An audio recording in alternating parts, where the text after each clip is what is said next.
Hello and welcome to the IT Career Guide YouTube channel. In today's video, we're going to look at career changes into IT at a higher age.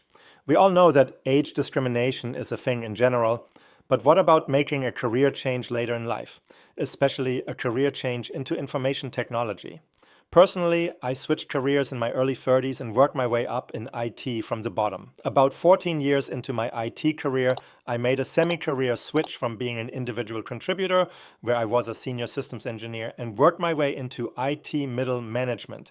I learned a lot along the way and will share this with you in today's video. Let's get started. I get this question in my inbox almost every single day. Am I too old to get into IT at 40?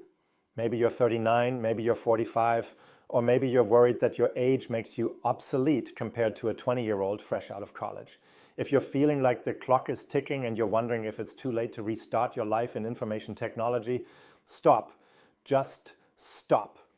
Today, I'm going to tell you why 40 isn't just a fine age to start. It might actually be your secret weapon.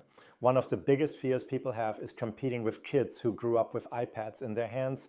But here's a secret from someone who hires in this industry. Growing up with a smartphone is not the same as being tech literate. There is a massive gap right now. Many younger workers are app literate, as they know how to use an interface. But if you're 40, you likely grew up in the era of building PCs, troubleshooting hardware conflicts, and actually understanding how a file system works. I've seen 22-year-olds who can't tell you what a directory is or how to map a printer because it just usually works. If you have 20 or 30 years of hobbyist experience, even if it's just building gaming rigs or fixing family PCs, you have a fundamental understanding of hardware that a lot of new grads simply don't have. IT isn't just about talking to computers. It's about talking to people. When you're 40, you have something a 20-year-old doesn't. Life experience, you have professional maturity. You know how to talk to a frustrated manager. You know how to show up on time. You know how to manage your emotions in a high-stress environment. In a help desk or junior sysadmin role, those soft skills are often more valuable than knowing a specific line of code. I can teach a 40-year-old how to navigate Active Directory in a week. I cannot easily teach a 20-year-old how to have 20 years of professional bedside manner. Now, let's get real for a second. There are two hurdles you need to be prepared for. First, the entry-level salary. If you're transitioning from a different career or coming off disability, you have to be prepared for the fact that help desk jobs, the foot in the door, don't always pay a high salary immediately. It's a stepping stone. You might have to grind for 12 to 18 months at a lower rate to prove your worth before you see the big jumps into security or systems administration. Second, the certifications.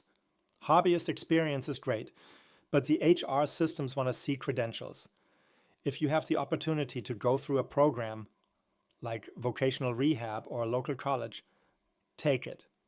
Get your CompTIA A+, Network Plus, or Security Plus. Don't assume you can wing it because you've built PCS for years. The exams test you on the industry standard way of doing things, not just the real world way. Study like your career depends on it, because it does. I've seen people transition at 46.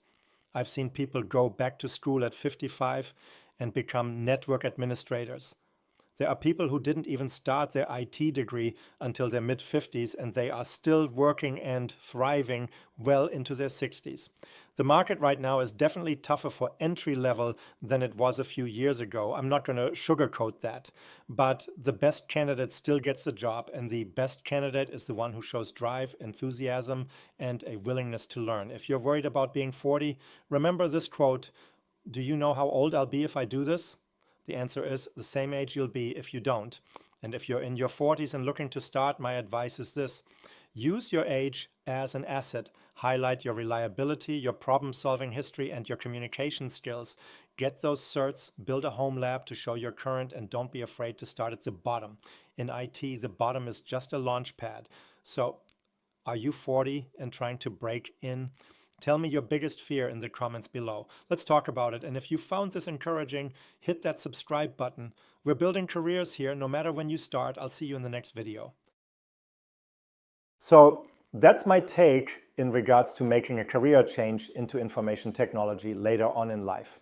Of course, this is a bit generic. But once you start digging into this topic, you'll discover that there are quite a few ways how existing skills and talents can open the door for a new and rewarding career for you. Please let me know what you think in the comments below. If you like this video, please give it a thumbs up. And if you haven't subscribed to my channel, please do so as well. Thank you for watching, and I'll see you next time in my next video. Cheers.